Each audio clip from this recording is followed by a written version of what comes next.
If you were with us on Christmas Eve, you know that we're gathering together right now to support City of Refuge. It's a local ministry that helps support refugees, help them make Columbia into a home. And one of the parts of the Christmas story that we don't spend a lot of time talking about is the fact that Jesus spent his early years as a political refugee in Egypt. Jesus didn't come just to identify with the wealthy and the powerful. He came to identify with people who are in need, which is, of course, every single one of us in our sin before him. But we remember that by supporting others in need in our community. And so I'm really excited to announce the total that you all gave. And thanks to your generosity, we were able to give $51,000 to City of Refuge. So thank you guys so much for giving. It's always good to clap. Thank you guys so much for giving and supporting this ministry. It's changing lives, and it's great to be a part of a community that's so generous. Let's hop into this morning's sermon. Right now, if you're a Marvel fan, everybody is talking about the multiverse, okay? Now, I realize not everybody's a Marvel fan, so let me pause and explain what the multiverse is. The multiverse actually comes from theoretical physics. The multiverse theory is the idea that this universe isn't the only universe. It's actually one of millions of universes out there. And each of these parallel universes, they all have differences. They have different laws of physics. They work differently than our universe works. But this is where scientific theory leaves off and the human imagination picks up. Because in Marvel, the idea is, if there's this multiverse out there, then maybe there's millions of versions of me out there.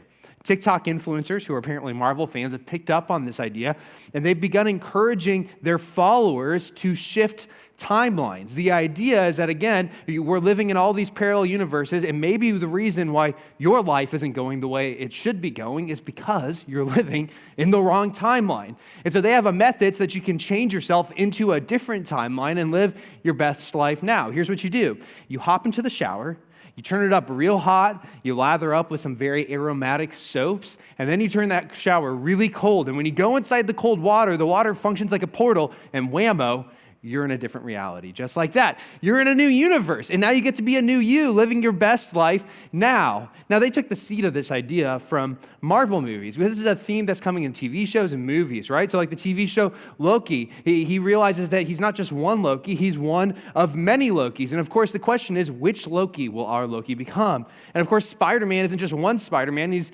one of many Spider-Man. And the question is, which version of Spider-Man will our Spider-Man become? Now, I found this really interesting because, classically superhero movies are about having wild powers and what would it be like to have these wild powers.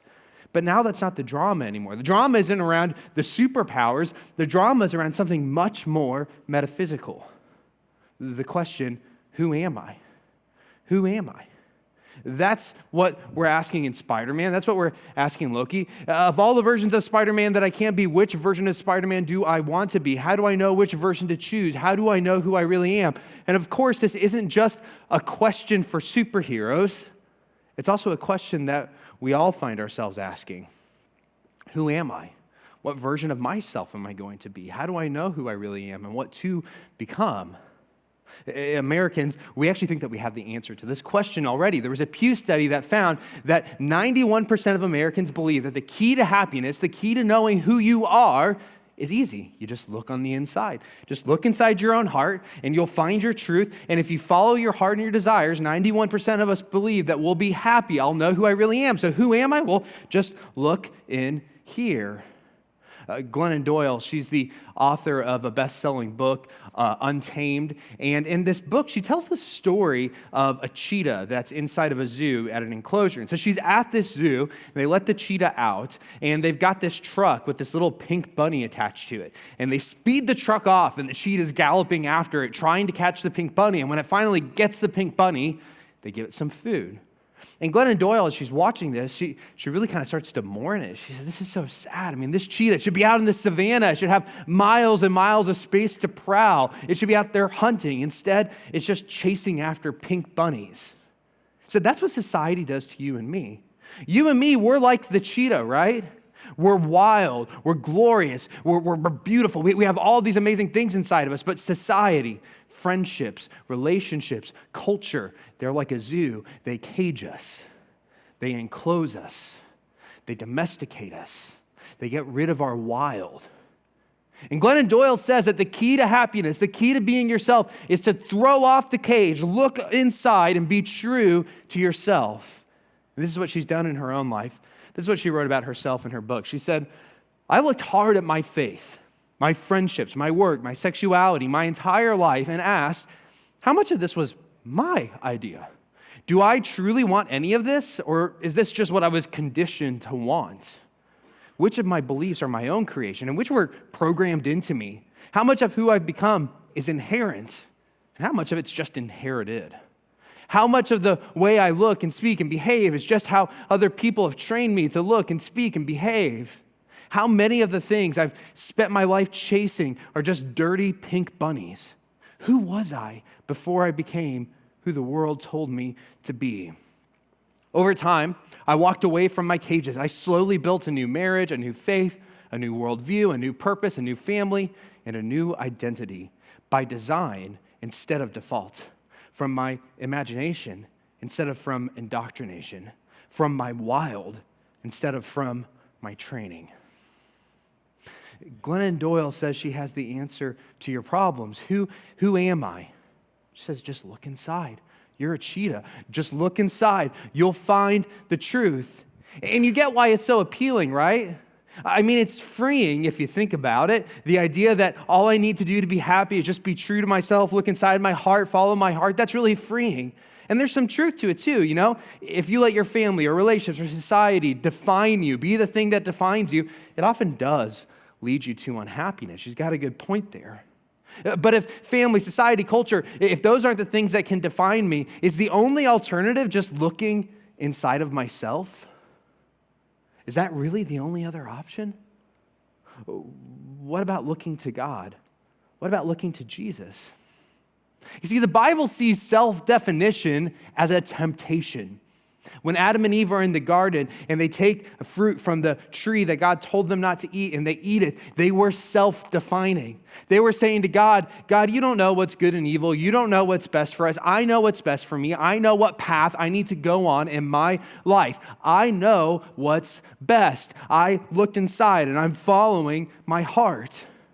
And so the question is that story of Adam and Eve, is that a tragedy that they followed their heart? Or was it their freedom? Again, Glennon Doyle, this is what she writes. She says, maybe Eve was never meant to be our warning. Maybe she was meant to be our model. Own your wanting. Eat the apple. Is she right? Is the path to happiness owning your wanting, chasing after your desires, looking inside and running after it? Or does it come from looking to God? The prophet Isaiah wrote this.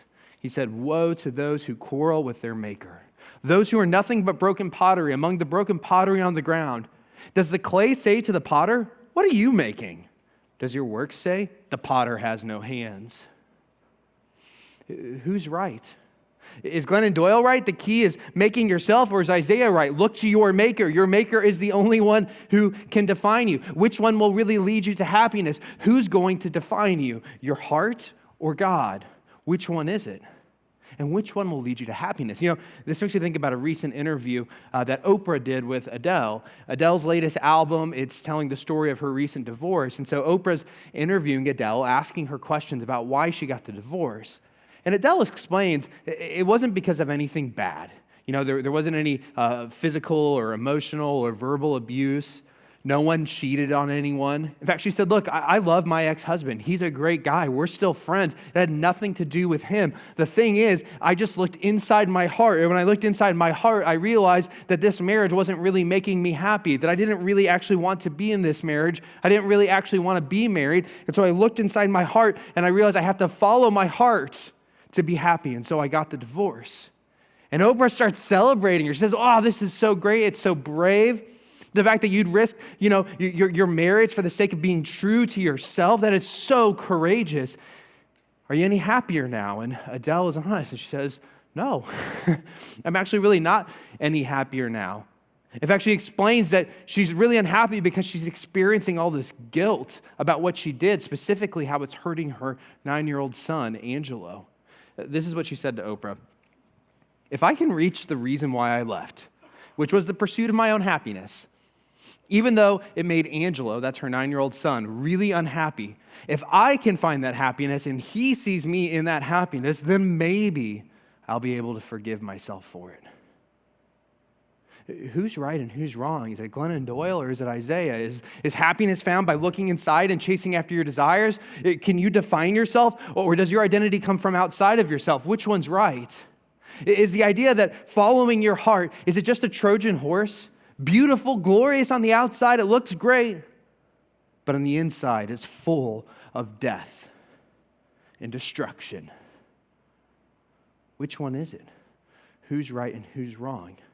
Going back to that Pew study I was talking about, it also found that 84% of Americans believe that the highest calling in their life is to pursue their own enjoyment, their own happiness. And again, 91% of people said the key to finding happiness is looking inside yourself. So Glennon Doyle's saying nothing new. She's already saying exactly what most of us believe. She's already describing our default, our autopilot. See, most of us don't consciously wake up in the morning and just say, hey, I'm going to follow my heart today. But this is so in the water. It's where we default to. It's exactly where we start. And if Glennon Doyle's right, then we would expect that America would be the happiest, least anxious nation in the world. How's it going? How's it going? 2019 set the all-time record for anxiety disorders in the U.S. But then 2020 came along and it quadrupled. Now, obviously, 2020 was a hard year, COVID, lots of difficult things, so surely less anxiety in 2021. Nope. 47% of people say that they are experiencing the same levels of more anxiety than they did in 2020. 37% of people say that they are experiencing the same level of anxiety as they did in 2020. In other words, chasing after our heart, defining myself, that's not making us happier, that's making us more anxious. We are the most anxious version of America that has ever existed. Might that be the reason why? Look, just speaking anecdotally, everybody I know, so many people I talk to are battling anxiety. And there's really two different versions of anxiety out there. There's acute anxiety. So that's anxiety that comes from, unexpected events in your life. Maybe you lost your job, or things have gotten really hard at work, or you've unexpectedly gotten sick. Those all create, brief, acute moments of anxiety. They're there while you're experiencing it, and then they go away. But then there's a second form of anxiety. And this is the form that I see far more commonly. It's just this low-grade, constant hum of anxiety in your life. It's just a constant hum of anxiety, an irritant that you can't quite get rid of. And unlike the other form, it's not related to anything. You don't know why you're anxious. You're just constantly feeling that anxiety in your life. You don't know what's causing it. You just can't seem to escape it. See, it's that second form of anxiety, I think, that's caused by our desire to self-define. I think because we're buying into the lie of self-definition, it's often causing the very anxiety that we want to escape from. So the obvious question is, how would I prove that? How do we know that self-definition leads to that low-grade, constant buzz of anxiety that so many of us experience in our lives? Well, I think there's two ways that it leads to anxiety. The first way is this. First, self-definition doesn't give us certainty about our identity. It does not give you any certainty about your identities, defining yourself. Instead, it gives you an uncertain smorgasbord of different potential identities. In his book, The Paradox of Choice, the author Barry Schwartz brought together all of this research out there that shows that the more choices you have in life, the less happy you are. The more choices you have in life, the more anxious you get. Here's a little illustration. I want you to imagine two people. Person A is given 6 pieces of chocolate, and they're told you can choose 1 piece of chocolate from the 6. Person B is given 36 pieces of chocolate, 6 times more, and they're also told you can choose 1 piece of chocolate. Who do you think is happier? Well, logic would say the person who picked from 36 because they had way more options, so surely they got the exact one that they wanted. But studies show it's the person who got 6 options. That's the person who's happier. That's the person with less anxiety. It makes sense if you start thinking about it, right? If you have 36 options, you walk away and you're almost positive, I didn't pick the right one. What if I grabbed the wrong chocolate? What if that chocolate was better than this chocolate? How do I know? Options create anxiety. And so what happens in a world like ours? Go back to the medieval era, right? People didn't have options. If you were born the son of a peasant, you'd be a peasant. If you were born the daughter of a lady, you'd be a lady. There were not a lot of options in life. But now we live in a moment where we're living in this multiverse, where there's all these different options, where I can make all these different choices, and our life begins to feel like a labyrinth maze, and I don't know which way to go. Should I stay in this relationship or should I leave it? Should I stay in this marriage or should I leave it? Should I take this job or should I take that job? Should I go to this school? Should I go to that school? It's just decision after decision after decision. And all of the options that stand before us, rather than giving us a feeling of freedom, increase our unhappiness, increase our sense of anxiety. And then you throw into that, how do I make the decision? Well, I guess I look inside. I guess I trust myself. In other words, if you get it wrong, which odds are you will, there's only one person to blame, yourself. And if you're like me, you know the truth deep down. I get a lot of things wrong in life. Really, my identity, all of these choices, they're left up to me. I'm the one who has to figure it out. I get so much wrong. I mean, stop and think about the irony of looking inside yourself to find yourself. Hey, I don't know who I am, so I'm going to look inside. That's like saying, hey, I don't know how to get to Chick-fil-A, but I've got directions. It makes no sense. Looking inside only increases your anxiety. So this self-definition thing, it's increasing our anxiety. The second way it does, and this is the deeper way, is this. Self-definition puts us in the place of the Creator, and the weight of self-creation is crushing. Just think about that for a second. When you start self-defining, you are taking on the role of God. In fact, you know what? Even if you don't believe in God, you have to admit the fact that you did not make yourself. Two people made you. You did not make you. You did not choose to exist. You cannot will your way into existence. And if you believe in God, then you know it wasn't just those two people. You know that God made you, that God had a plan for you. You are not your maker. And the minute you start trying to take on this task of defining yourself, defining your path, you're doing something only God can do. And the weight of you having to figure out, who am I? What am I doing? That weight becomes more and more crushing because the only shoulders that can bear it are your maker. You have a maker. You have a creator. He doesn't need you to take any personality tests. He doesn't need to know your Enneagram, your Myers-Briggs, your StrengthsFinder. He doesn't need to know any of those things to know who you are because he made you. You need those things to know who you are because you don't know. So don't go looking in there trying to find it. He does not need it. He is your maker. He has a path for you. He has a purpose for you. He knows exactly where you're going. So don't go looking in here. David wrote this. For you created my inmost being. You knit me together. That's intimate imagery. You knit me together in my mother's womb. I praise you, God, because I am fearfully and wonderfully made. Your works are wonderful, and I know that full well. My frame wasn't hidden from you when I was made in the secret place, when I was woven together in the depths of the earth. Your eyes saw my unformed body. All the days ordained for me were written in your book before one of them ever came to be. You have a maker. You have a creator. He knows every next step that you're going to take. You don't need to look in here to find yourself. Look to him. You see, your identity is not something that you can make. It's not something that you can create. Your identity is a gift given graciously by your Creator. It's a gift which is bestowed upon you. He says, I know who you are and I can guide you. I can tell you who you are.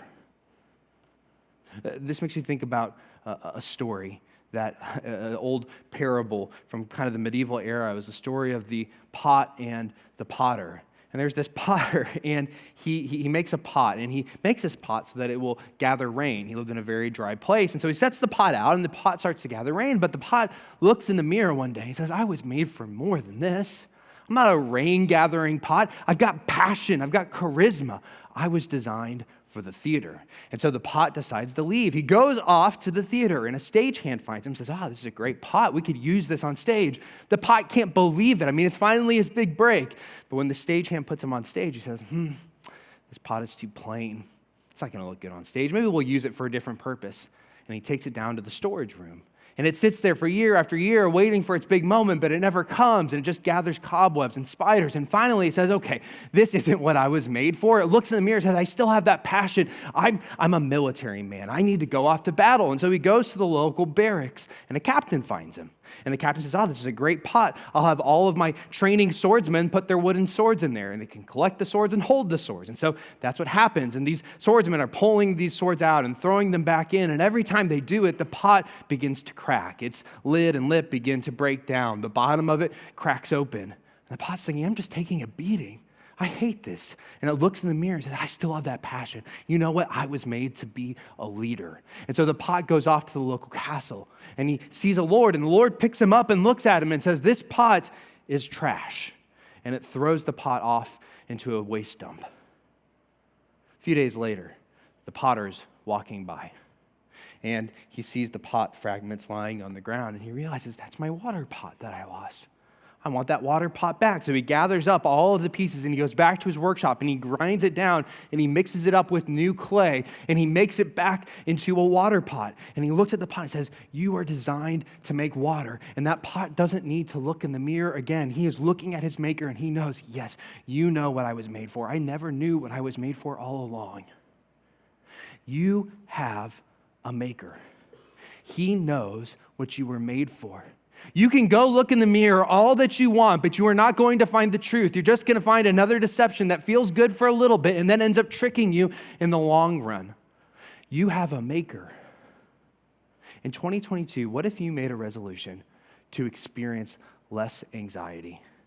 If you made a resolution to experience less anxiety, it's what the Bible tells us to do.